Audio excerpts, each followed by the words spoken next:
Data for Development conference. This is the conference for the EU-Africa The Journey online conference and hackathon program that we are doing now for the second year. For the next 3 days, we will be hosting panel discussions on the 11 challenge topics of the hackathon and of the whole program. So I'm very happy to kick it off today. Together with the hackathon, we have close to 2,500 participants on board this program. We had around 500 idea submissions. We have close to 250 teams currently working on their prototypes. The second checkpoint just ended, and the work is fully on. So to best support these teams while they are developing solutions, we will be hosting discussions on the topics of education, food security, health and wellness, vulnerable populations, digital economy, financial services, big data, cybersecurity, e-governance, and smart cities. And we are kicking it off today, the day we call Foundation. And education, for sure, is the foundation for everything. I'm very happy to introduce the 4 panelists that we have joining with us today, with whom we will be holding these discussions. So joining us from Kenya, we have Adem from Village to Nation. Joining us from Slovakia, we have Ditta Trindade from the European Network of Education Collaboration. Then we have Israel Omidosu, I could say from Nigeria and from the Netherlands both, right? And then we have Professor Sibu Moyo from the Durban University of Technology in South Africa. Let's start with getting to know our panelists a little bit better. So I'm happy to hand over the word first to Cindy, and then follow on with all the panelists. We would like to know what you are currently working on in the field of education. What is the passion that drove you here? And what do you see is the most important challenge of education that we currently need to address and what you are working on? So Cindy, please go ahead. Thank you so much, Kadri, for having me. So my name is Cindy Adem from Nairobi, Kenya. I run Village to Nation Academy, which is a learning company, essentially. So I like to think of what we do as some of perhaps our parents' worst nightmare. You take a child to medical school or law school, and you expect that you'll have someone to say, oh, my daughter is a lawyer or a doctor or an engineer. But in my generation, things are a bit different. We are choosing to disappoint our parents and explore what else could be there in a world that consistently is changing. But the problem comes in where you have to chart a new path for yourself in a world that is different from what it looked like when you graduated. And this requires you to get the kind of skills that will take you where you want to go. So Village to Nation operates in the gray area, adult learning, where we help adults after school find out what skills they need to achieve their career and life goals. And we get the right kind of experts to teach them and take them there. So my passion comes from my own personal experience. My parents expected a lawyer, but right now they may not completely understand what I do, but we teach other people and give them options to access what is possible for them if they're able to get the skills they need that are relevant to the world of work, the digital economy, and the 4th Industrial Revolution. So that's in a nutshell where Village to Nation subs and operates and where we do it. Thank you, Kadri. Thank you, Cindy, and thank you for being here with us. Israel, handing over the microphone to you. Awesome. Thank you so much for having me here. I'm really delighted. My name is Israel Omidosu. I'm Nigerian, but currently living in the Netherlands and operating between Nigeria and the Netherlands. I am the co-founder and product owner of an early stage startup called Popup Campus. And we're building a cloud-based education platform for the creative industry, I beg your pardon.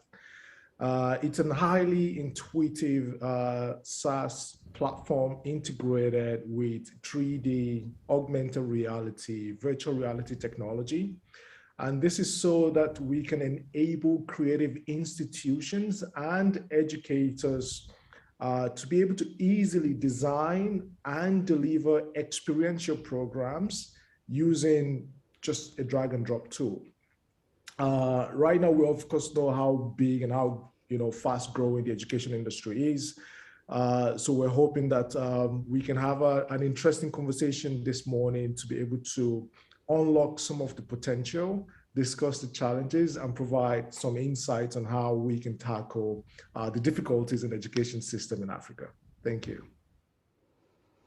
Thank you so much, Israel. It's a pleasure to have you here. Next one, please, Professor Sibu. Would love to hear from you as well.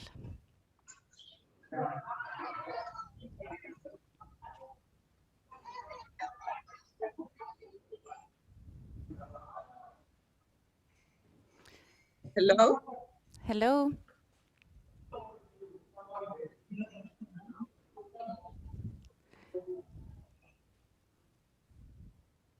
Professor Sibu, can you hear us?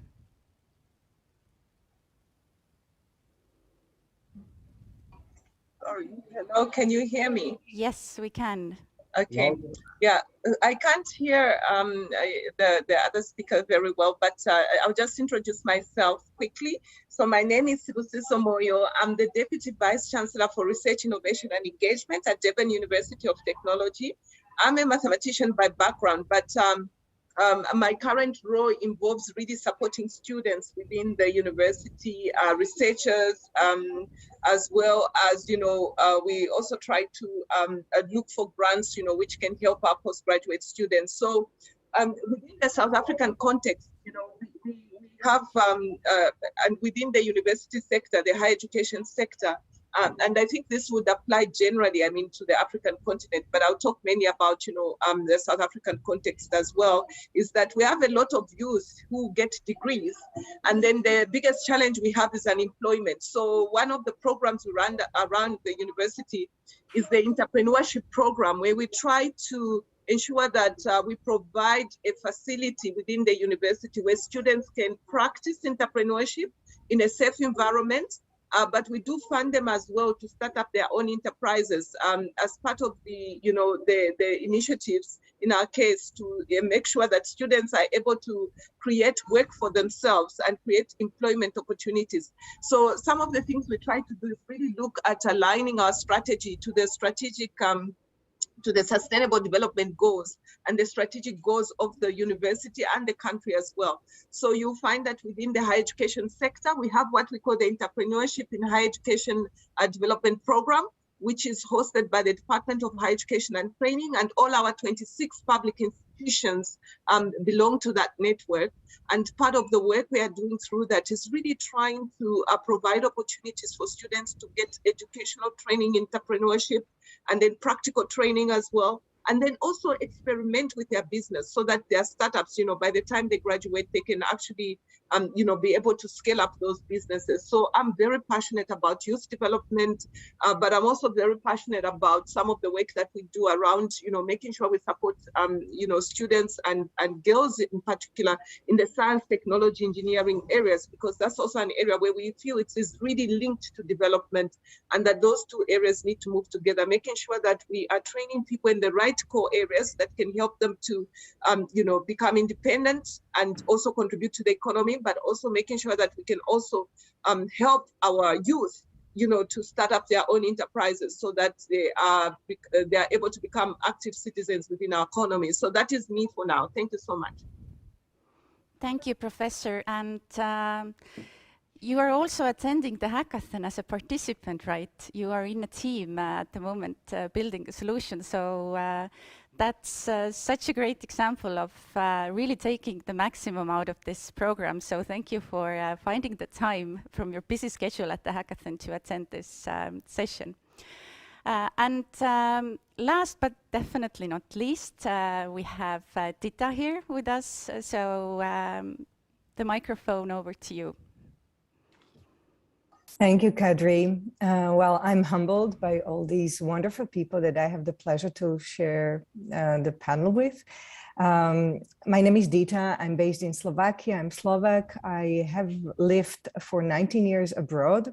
When Cindy said that it's hard for her to explain what she does to her parents, this is a reality I kind of shared most of my life, because I worked with youth policy, with training young people. I worked with governments, with international organizations, with non-governmental organizations in different parts of the world and globally. I worked with e-learning 20 years ago when nobody really heard what it was. So at the moment, I work for GENE. It's a global education network of ministries and agencies of Europe. So we are an informal network of formal structures of ministries of education and ministries of foreign affairs and development agencies. And we facilitate their learning from each other and also about each other's policy. So we call it policy learning. I'm also a youth specialist. I worked most of my life with youth policies, whether helping governments to develop them or to assess them, or in different roles, but also I'm an expert on training and non-formal education.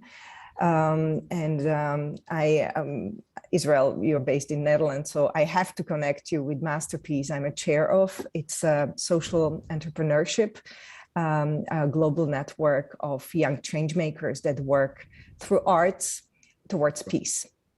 So this is me in a nutshell. Thank you. Kadri, back to you. Thank you so much, Ditta, and welcome on the panel. And really great to see some collaboration kicked off already. This is another big essence of the program that we are doing here. But first, let's go back to where this program actually started last year. And this was the COVID-19 pandemic. So the first topic to discuss is actually how the COVID-19 pandemic has challenged the learning environment. It really has made some great challenges worldwide.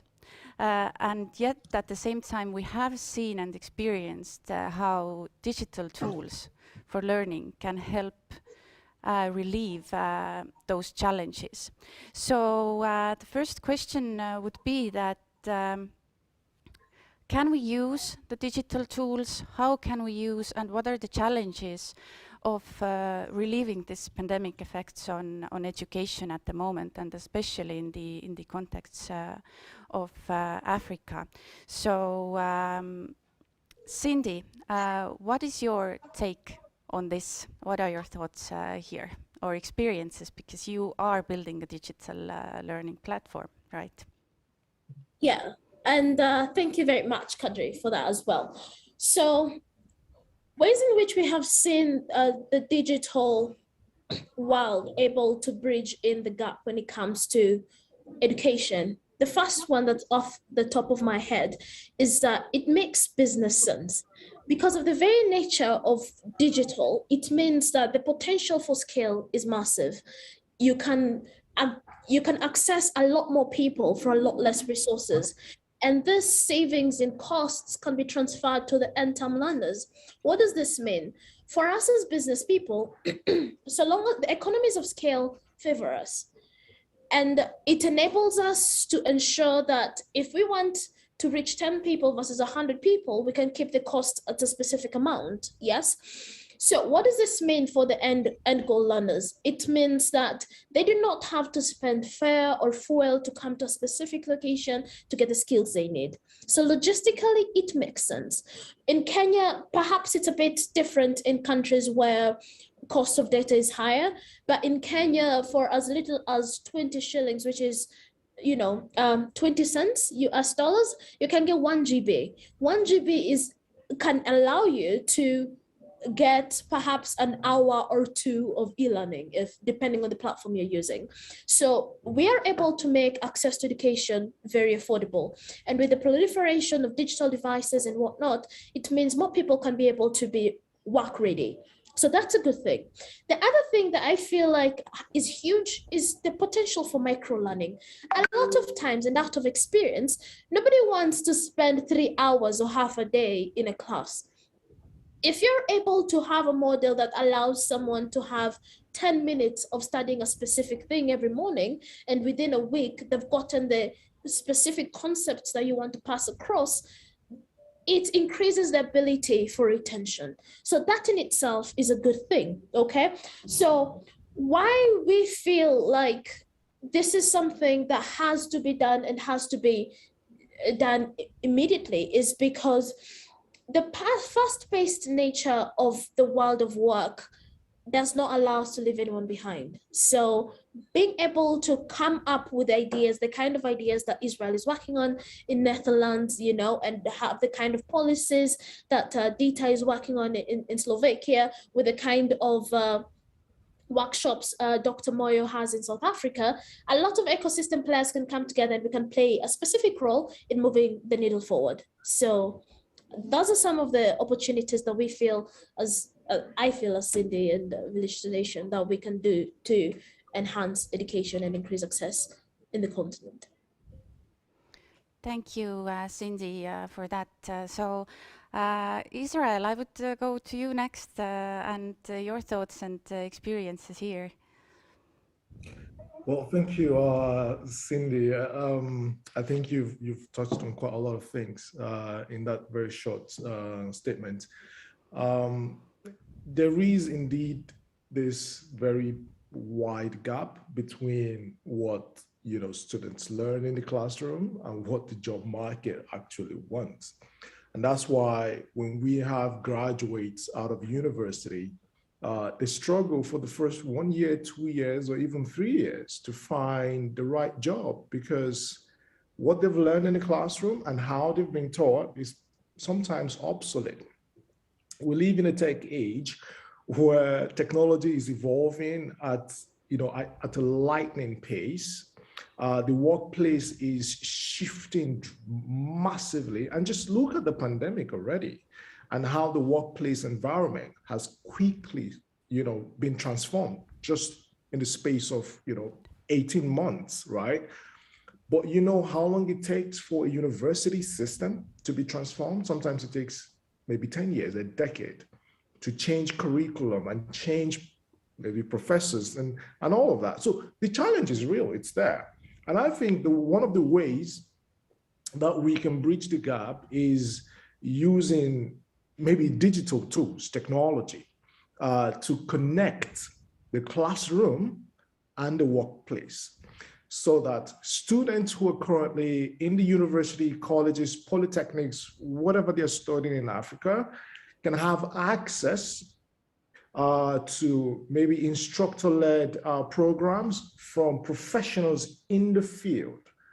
Obviously, we have professors like, Professor Sibu, who built a wealth of, insights and papers and, and all the academic materials, right?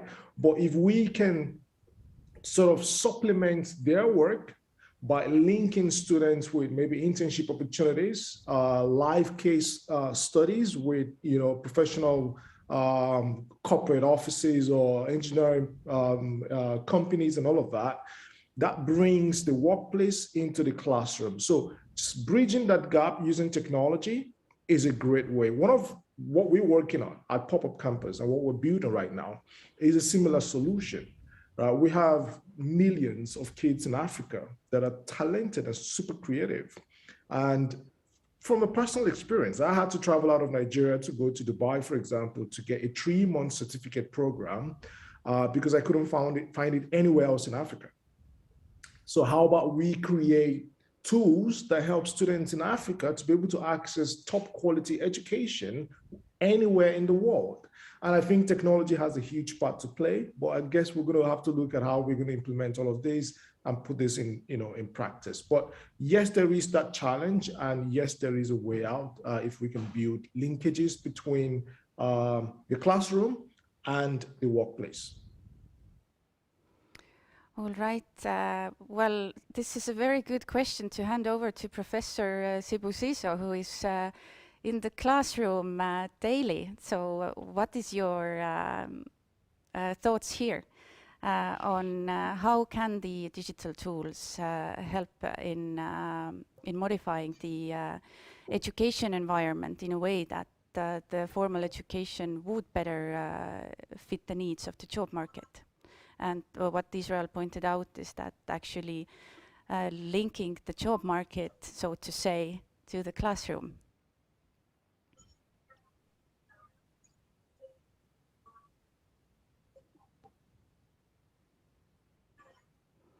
Professor Sibu, did you got my question? Can you hear us?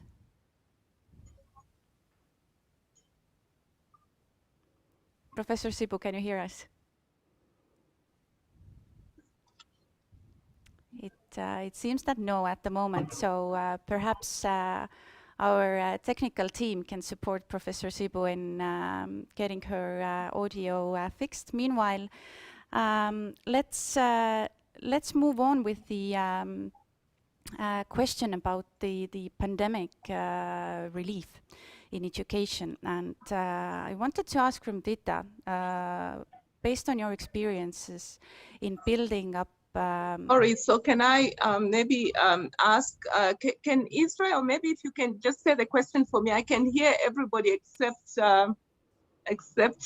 yeah. So can somebody repeat what I'm supposed to answer to, Israel? Maybe if you can help me, because I can hear you. Can you maybe help out? I think what Kadra was asking is, we're looking at the disconnection between the classroom and the work. Okay, I've seen it. Yeah, I've seen it in the chat now. So basically, it's I think if this is correct, it says the COVID-19 pandemic and worldwide lockdowns have globally boosted the use of digital tools in so many areas, enhanced the need of digital learning means, and introduced remote working where it hasn't been practiced before. Could the worldwide experience of the lockdown drive long-lasting solutions for improving access to education for people who don't have access now? And so my comment on that one is, and specifically how it is at the university. So our context within the African setting, and South Africa, of course, which also applies to other universities within the continent, is similar. A lot of our students, do not have, we have quite a few issues around, the data, access to data. But even when we have cases where students can access data, we have issues with network and connectivity because this is not available in all regions. Remember, the development of our networks is not equal in all regions. So that is a challenge. So one of the things which can help is really having, digital tools which can help students to access information and learning materials in whichever setting that they are in. And to do this requires innovation on our part and collaboration. So in our, one of the things that we've done is been able to produce a tool which helps our students to use even TVs, because we know all students tend to have television sets in their homes in the rural areas, and the use of the cell phone. So it's just finding ways in which they can have tools which can help them to access that information, which is one of the ways. The other way, and I must apologize for the noise in the background, I'm in an area which is a bit noisy at the moment, but the other way is also just to make sure that, the curriculum that we offer, because one of the challenges we've been faced with is how can we offer a still quality education using these types of platforms, especially when it comes to students who are doing things like engineering and where they need practical work. And when we say that, they should learn remotely, how is that feasible? How can that be achieved? So we still need to look at, technologies which can help us to find opportunities where you can also do simulations and practical work without really necessarily going to the lab physically. We know that, in fact, we had this discussion in one of the platforms yesterday where we were saying that actually you cannot train an engineer who's never been at the university or experienced that university life and say that, you know, they get the degree without actually having this exposure for practical work. So to some extent, we still have to have the practical work on campus for certain subjects, which is necessary. I think for students, it's also good to experience that connectivity and working with others, working in teams. So the technology cannot be 100% replacement for that interaction, because there are other skills which students need other than just receiving that material online or through whatever networks. But I think that the challenges, the main challenges, is that there are many students who have lost out in the past 2 years, 2020 to now, in terms of getting quality of education, because not everybody has the same type of support like others. You know, but there are some, of course, who have succeeded, but it's not many.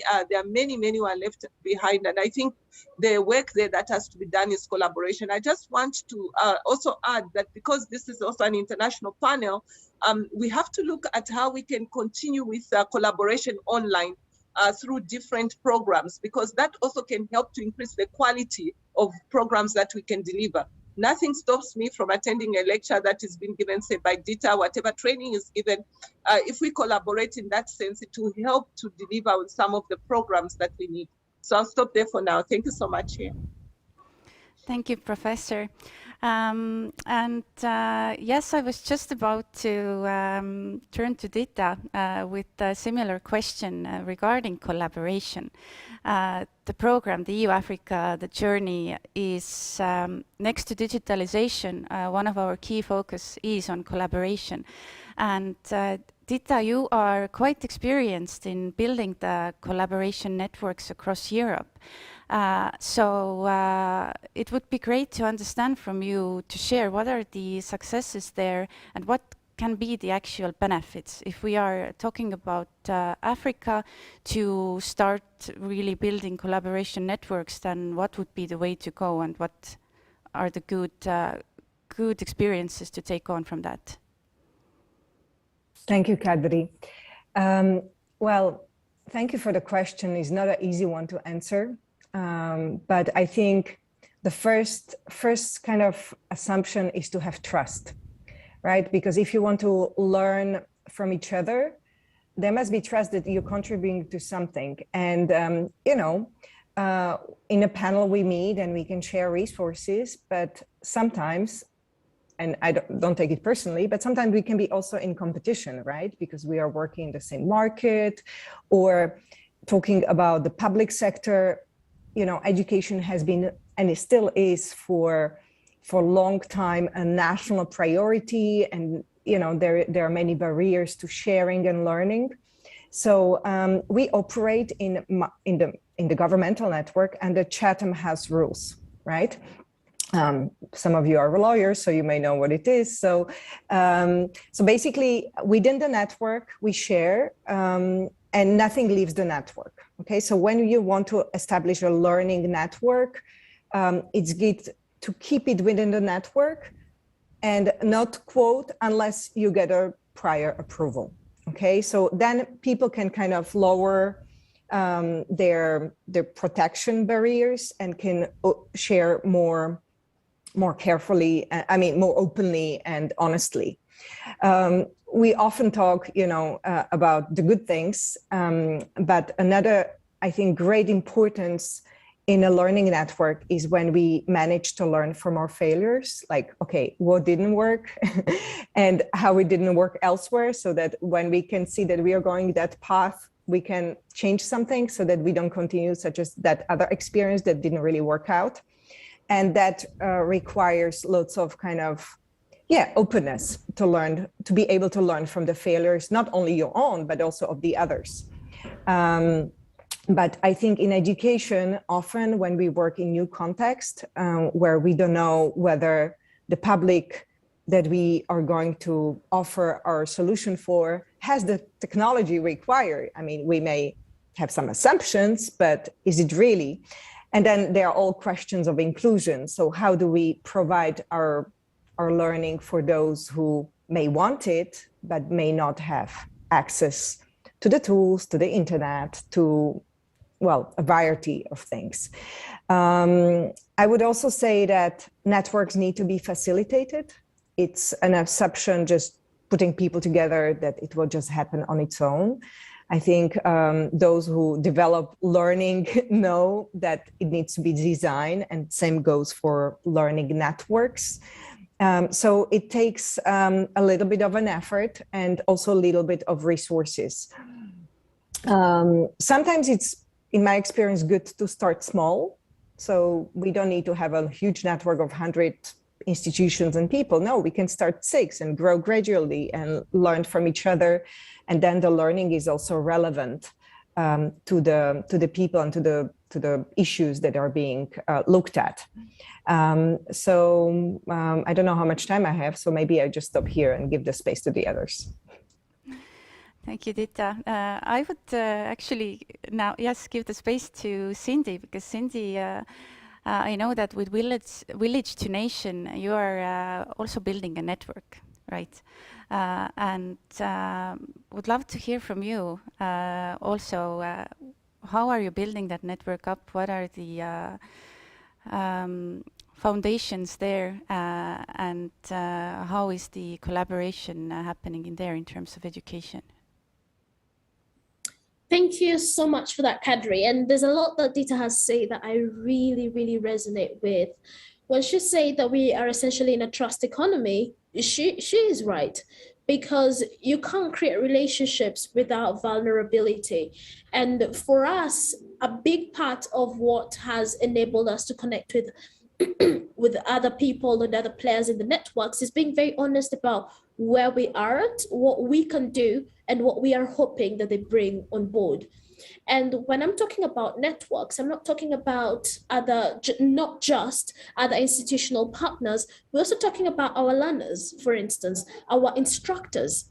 You know, when you're approaching someone and telling them, we really like the work you've done in this area, and we feel like our community of learners could benefit from your insight and knowledge, there are a lot of conversations that have to be had, and trust when it comes to how would we pay them, you know, especially in the earlier days when, you know, budgets were tight. We had to talk about how would we pay them and what is it we are able to afford. The other thing that we had to talk about is things to do with intellectual property. You know, if we happen to record it, how do they want us to share that? You know, and what are some of the business models that, you know, how are we able to make money from it if we are supposed to be sharing it?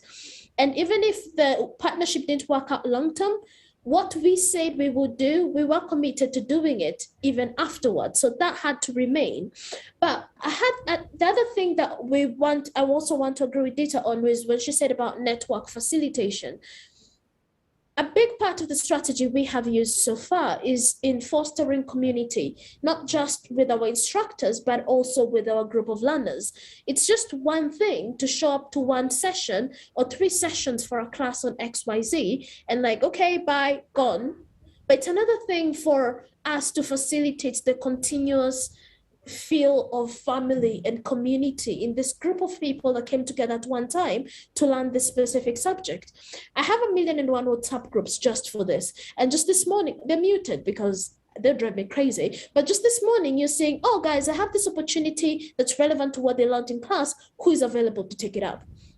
This is something that happened 6 months ago, you know, courses that happened 6 months ago to a year ago and whatnot, right? Next week, we are hosting a Christmas party where we are bringing together our network of investors, instructors, students, and everything else, yeah? Drinks are on us, okay? Will this make business sense for us? We will see. But it's just that feeling of we're not productizing the people that we work with, whether they be students or instructors. We're seeing them as people, and we're seeing them as people who have goals that they want to achieve. And we want to bring them together to say, what goals can we mutually achieve together? But most of all, and I want to finish up with, again, still what Ditta has said, some of the things that we have been able to do to foster this, and I'm talking about partnerships with some of the people from the UK, some of the people from West Africa and whatnot, is being very specific about what each player is bringing to the table. And if we cannot get into a partnership where it's just us who are benefiting, even if it's the other person, like, Cindy, can we work together on this? The one question I ask is, what are you getting out of it? It's not in a bad way, but what do you feel this partnership or this thing can do for you? Until that part is answered, it's not a partnership. And it's very uncomfortable for me to say, like, okay, let's work together. And it's just on the face of it, it's just us benefiting. It doesn't work like that. So being very obvious that this is where we are, this is what we're bringing to the table, and this is what you're bringing to the table, that is something that creates a very healthy give and receive sort of partnership. So when all the other factors are there, meaning vulnerability and trust and, pre-agreed points of, this is how we're going to work together, then everyone knows what it is they're getting into. And there's no confusion later, or, oh, you promised this, oh, you oversold this, or, oh, blah, blah, blah, and things like that. So that's how we are approaching the whole community networking and collaboration thing. And thank you. Thank you, Cindy. Israel, you are also building a platform that is bringing together different specialists with the focus on keeping the talent in Nigeria while they can network from the comfort of their living room with a lot of specialists around the world. So would you say that you agree what has been said before by Ditta and Cindy, or do you have some special sauce still there that you put into building the partnerships? Thank you so much, Kadri. And I think really it's spot on what Cindy and Ditta, and even Prof, had said, because collaboration is the key to success. And if we're able to successfully bring different parties to collaborate and work together, then the possibilities are pretty much endless. Now, when we talk about collaboration in education, there are many ways we can approach this. You can talk about governmental and non-governmental collaborations that can help students to improve and build capacity. Also, in the B2B space between content providers or developers like myself, I think Cindy as well. There's a lot of collaboration that can happen there where we share resources, or we share technology, or we share insights, or we just build an exchange program where students on this part can link up with students building this part, and then they can build something even more exciting. What we're doing or building at Popup Campus, like you rightly said, Kadri, is making creative collaboration accessible to students wherever they are in the world, especially Africa, because this is where we have some of the biggest challenges in creative learning. And we're using tools like virtual reality to aid collaboration virtually, where I can be in my living room, you're in your studio space or living room somewhere else across the planet, but we're able to work together and build a body of work that we can present and we're excited about because we've got people paying for it or excited about that service or solution. So I see collaboration as a very important tool and ingredient to get students and get the education sector in Africa moving to the point where we can begin to compete with the likes of the Scandinavians and the Europeans in terms of our education system. But there's a lot of factors here. Government has a part to play, the private sector have a part to play, the tech companies or tech providers have a part to play, the engineers have a part to play, the instructors, the professors, the tutors, the facilitators have a part to play to share resources, right, with the community. So when we come together and we collaborate and bring in all of our different expertise to support one common goal, which is to empower the African child, or to empower the African students, or to empower those inquisitive minds, I think there's a lot of gains we can get from that. Thank you, Israel. I would hand it over to Professor Sibu now, as she is also one of the key players, in a sense, in Professor role to explain us her viewpoint of collaboration, and as she's working in a university and can share that side Yeah, of thank the you so coin, much. so to say. Yes, please. Thank you, thank you. Yes, I'll collaborate. Sorry, just add to that. So I agree with what Cindy, Israel and Ditta have added as well. So collaboration is important, but I do see that also what's important with collaboration is really understanding the contribution of the teams to that collaboration. The benefits to both parties. But when we design these programs as well, it also means that part of collaboration is really co-designing programs where both parties can benefit, and that has been mentioned. But I think, for example, if you look at the methodologies that we use for that, there are many of them that help us. Hackathons, for example, where we co-define what the main challenge is that we're trying to address, where we bring teams together. That is a good way of also learning and also really trying to use your knowledge to design practical solutions. So we value that. And the other thing is really being authentic, because in most collaborations, it tends to be one-sided, where there's more, the people design the programs tell the others, especially in the African context, where, it might feel that, people are not contributing to those, decisions about, what is this program, contextualizing the issue. So I think in collaborating, it's important to always take into account the context of the other people. Both parties must know, so that they can actually give examples from their own situations in their communities. What challenge can they solve? What applies to the learning? The examples that are used in the materials, is very important to localize those. And also when we talk about the key thing in collaboration, the sustainable goals apply to any country globally. So understanding how you can localize those in each community is important, so that when we set up these collaborations, we know what the impact of the work is going to be. So I think that is important. So the methodologies we use in our case, which are quite important for our students, are design thinking and problem-based learning. And we apply these in the key collaborations that we are forming. We are trying to really concentrate on that, how we can use both design thinking, problem-based learning, to make sure that the learning is practical, and so that we can get products and services out of some of the research that students do. Whether they're at undergraduate level or postgraduate level. So I'll just maybe leave it on there. I think the key point is that when we collaborate, setting a joint agenda which is relevant, taking into account the local context, is important in our case. So let me stop there for now. Thank you. Thank you. Well, it's really great that all the panelists agree, including myself, that collaboration is the key for further development.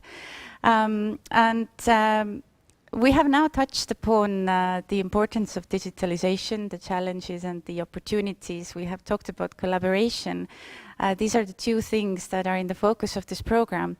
But as the final part of this discussion, I would actually like to take a step back and put out this question that is digitalization and technology for everyone?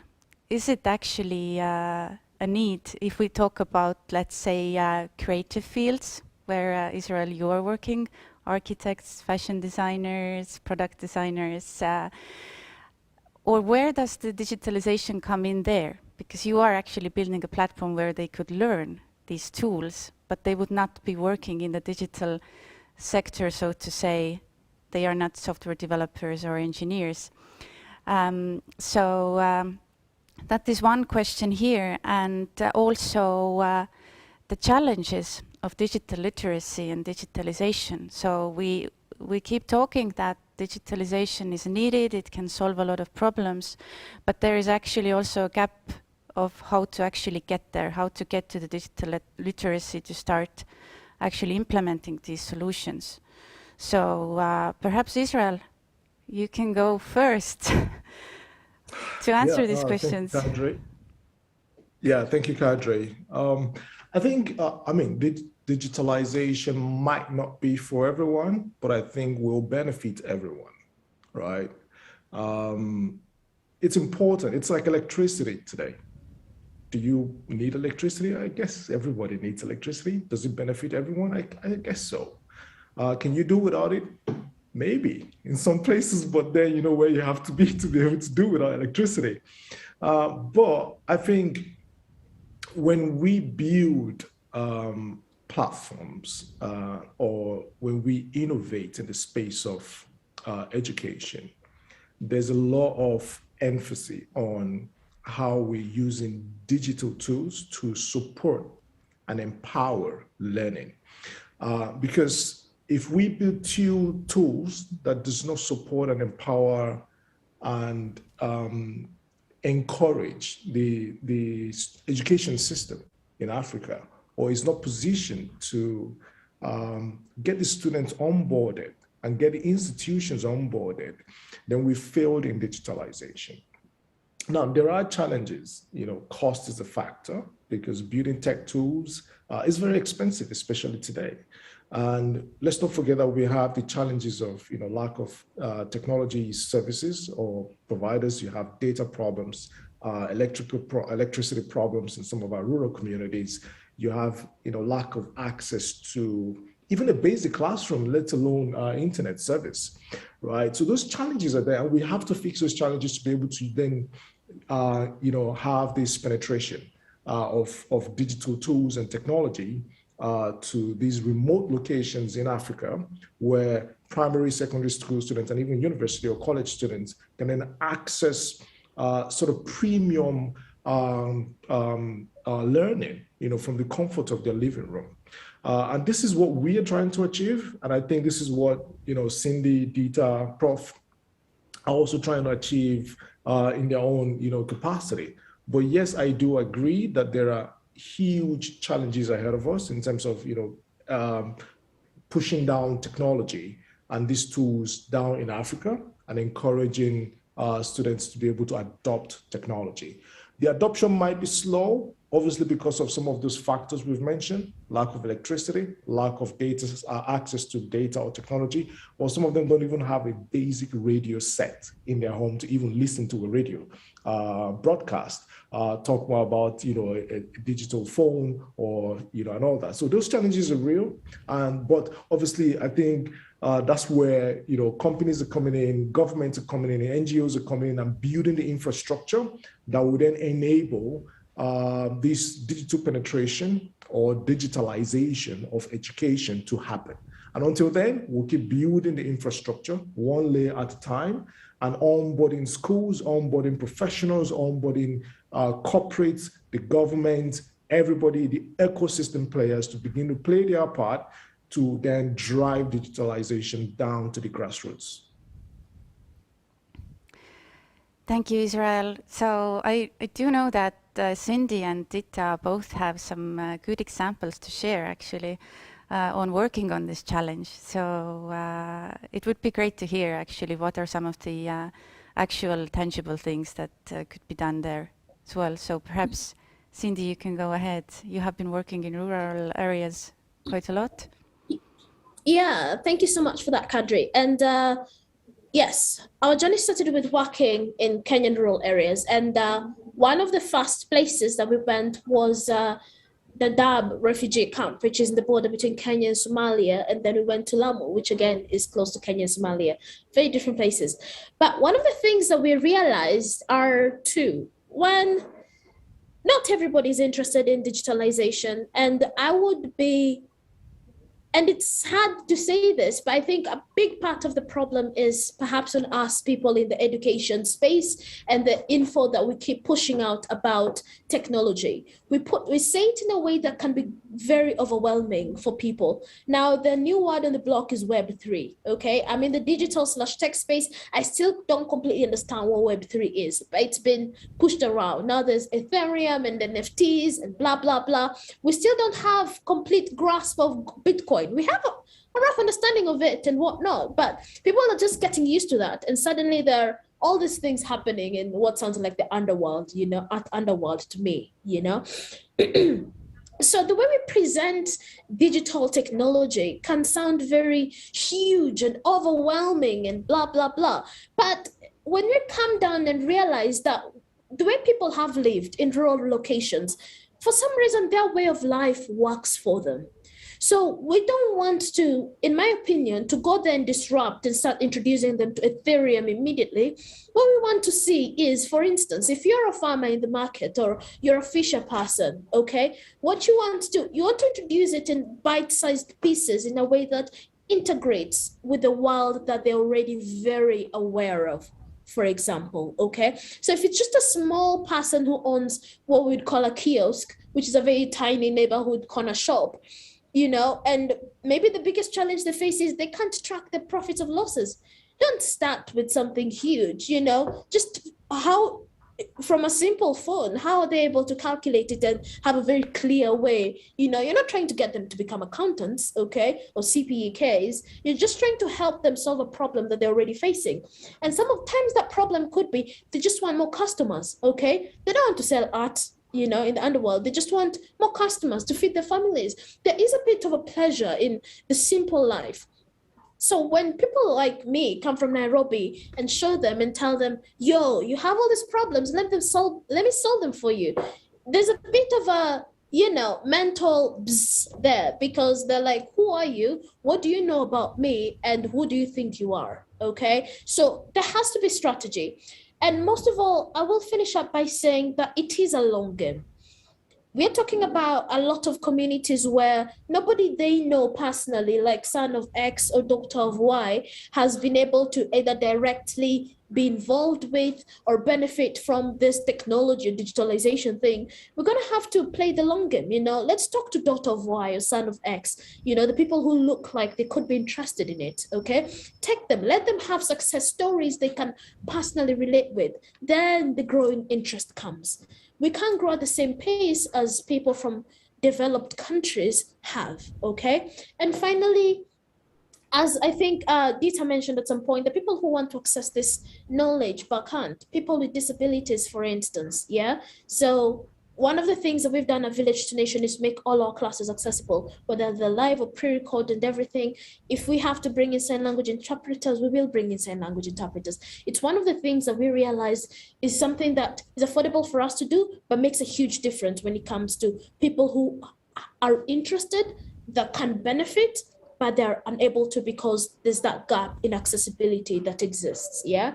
So I'll just finish up by saying that it's important that every person or every organization knows this is the role I can play in this and focus on that. Then collaborate with other people within the ecosystem who know this is the other role they can play that is, you know, complementary to each other. Let's all, I don't like the word stick to your lane, but if we're able to just be really good at one thing and collaborate with people who are really good at the other, there's something to be benefited from everyone working together and just growing in that way. So that's it for me. Thank you, Cindy. Ditta, what are your thoughts and experiences here? Well, I must say I agree very much with most of the things that Cindy put forward. I think learning is definitely for everyone. You know, I think learning, everybody should have access to quality education, be able to understand the interconnectedness of issues or how something affects his life at the place where the person is and how it connects to the global issues. As Professor Sibu mentioned, it's really important to connect this with a wider framework, and we have the SDGs. I work within the context of global education, which we define as an education that opens the hearts and the minds of people to the realities of this world, bringing more global justice, solidarity, and human rights for all. So for me, the values that education and learning can bring is essential. Digital tools are tools.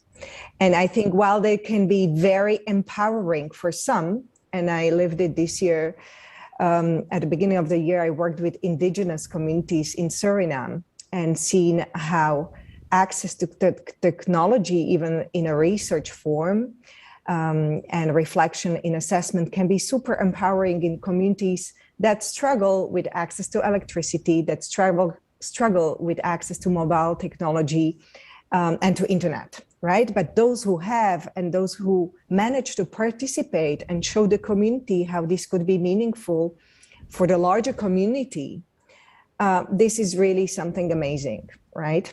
Especially in very isolated areas in the rainforest of the Amazon.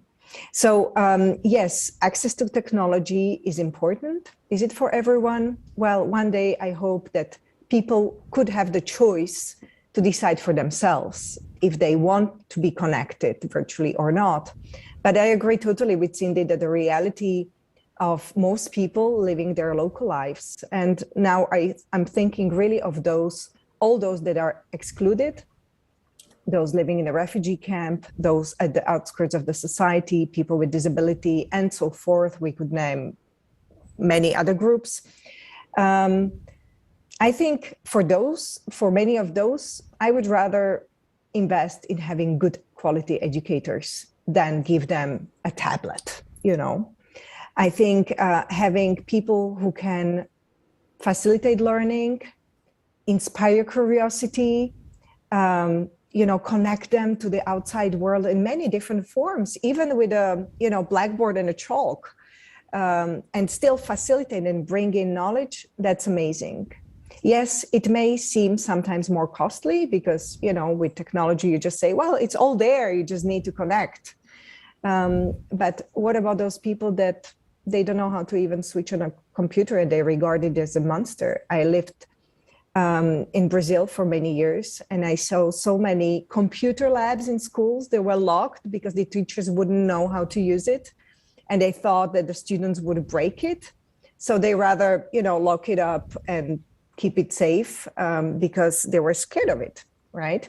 So there are many different things, and sometimes, technology is still regarded as something that is precious, and it can be a threat because we may break it.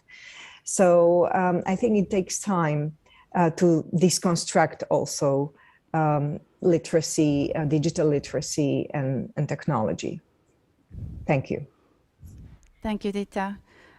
Yes, Professor Sibu has her hand up, and also Israel, so I will let you answer to that. Professor Sibu, maybe you can go first. Okay, thank you. Yes, I do agree with Ditta and Cindy and Israel, what they've contributed, but I just want maybe to end up by saying that, yeah, you are right about, I think when Cindy talks about disrupting communities with new technology, which they may not see the value add, but I think higher education institutions have a big role to play to become connected to society.